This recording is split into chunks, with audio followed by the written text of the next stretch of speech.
Bonjour à tous et bienvenue sur cette vidéo consacrée à la maladie de Newcastle.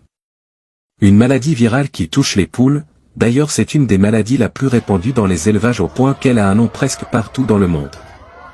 En anglais, Newcastle disease, en français, la grippe aviaire, en swahili, shotoka, en yoruba, Iberi-Uedida Newcastle, en zoulou, Inculane. Avec ça vous devez comprendre que partout où vous êtes ou partout où se localise votre ferme, vous n'êtes pas à l'abri de cette redoutable maladie qui peut ravager tout un cheptel en moins de 72 heures. Sachez seulement que la maladie de Newcastle peut se propager rapidement entre les oiseaux et les populations aviaires voisines, et même à travers les frontières internationales si les volailles infectées sont transportées. Les poules infectées peuvent excréter le virus dans leur fiente, leurs sécrétions nasales et oculaires, leur salive et leur sang. Les matières fécales et les sécrétions peuvent contaminer l'environnement, y compris les mangeoires, les abreuvoirs, le sol et les surfaces avoisinantes. Les poules saines qui entrent en contact avec ces matières infectées peuvent contracter la maladie de Newcastle. Pour éviter la propagation de la maladie de Newcastle, il est important de mettre en place des mesures de biosécurité strictes, telles que la désinfection régulière des installations, la séparation des groupes de sujets en bande, l'application de mesures de quarantaine et la surveillance régulière de la santé des poules. La maladie de Newcastle a été signalée pour la première fois en Afrique en 1945 en Égypte. Depuis lors, la maladie a été signalée dans de nombreux pays africains, notamment en Afrique du Sud, en Tunisie, au Maroc, en Algérie, au Kenya, en Tanzanie, en Ouganda, au Nigeria, au Ghana, au Sénégal et aujourd'hui presque partout en Afrique. Cette maladie a un impact économique important sur l'industrie avicole en Afrique. Elle peut entraîner des pertes économiques importantes en raison de la mortalité élevée chez les volailles infectées, de la réduction de la production d'œufs et de viande, et des coûts de prévention et de traitement de la maladie. Les autorités sanitaires africaines travaillent à la prévention et au contrôle de la maladie de Newcastle en éduquant les éleveurs de poulets sur les pratiques d'hygiène appropriées, en encourageant la vaccination des sujets et en surveillant la propagation de la maladie dans les populations aviaires. Cette maladie affecte principalement les volailles de toutes les espèces, mais peut également affecter les mammifères, y compris les humains. La maladie se propage par contact direct avec des poules infectées, ainsi que par l'eau, la nourriture et les équipements contaminés. Les symptômes de la maladie de Newcastle chez les poulets de chair peuvent varier en fonction de la souche virale et de la gravité de l'infection.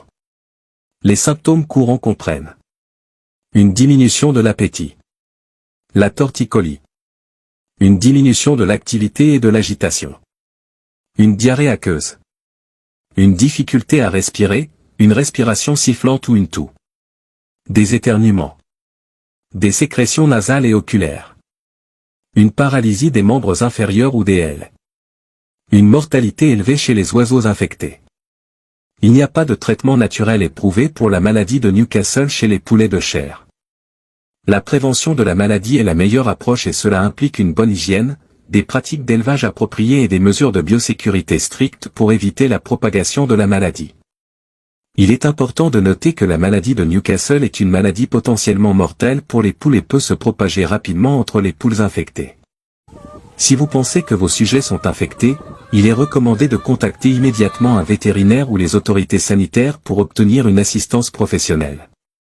Et pour le traitement par antibiotiques, il est à noter que les antibiotiques ne sont pas aussi efficaces contre cette maladie, mais il existe des vaccins contre cette maladie.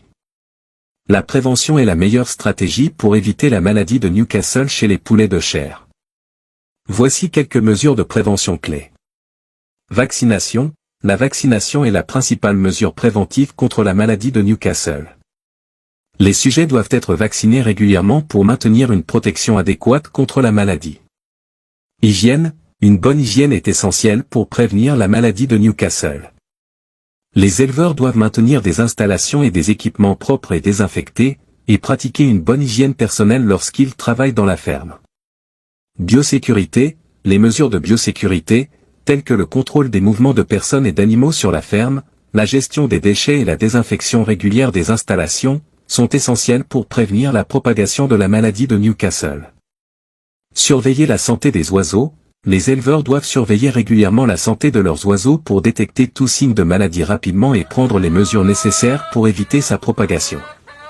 En somme, la prévention de la maladie de Newcastle repose sur une combinaison de mesures, notamment la vaccination, l'hygiène, les mesures de biosécurité et la surveillance régulière de la santé des sujets. En suivant ces mesures de prévention, les éleveurs peuvent minimiser les risques de maladies chez leurs sujets et maintenir une production avicole saine et rentable. Ici chez l'apprenti fermier. Nous vaccinons nos sujets contre la maladie de Newcastle au 7e jour et nous faisons un rappel au 21e jour. Nous vous assurons que cela est efficace car depuis notre lancement dans l'élevage de poulets nous n'avons pas encore enregistré un cas de maladie de Newcastle. C'est tout pour cette vidéo. Si vous êtes nouveau sur cette chaîne, n'oubliez pas de vous abonner et activer la cloche de notification pour être le premier à être notifié à la sortie de la prochaine vidéo. Si cette vidéo vous a apporté quelque chose de nouveau, alors n'oubliez pas de nous laisser un pouce bleu. Et on se dit à bientôt. Merci pour votre temps. Nous vous souhaitons un bon élevage.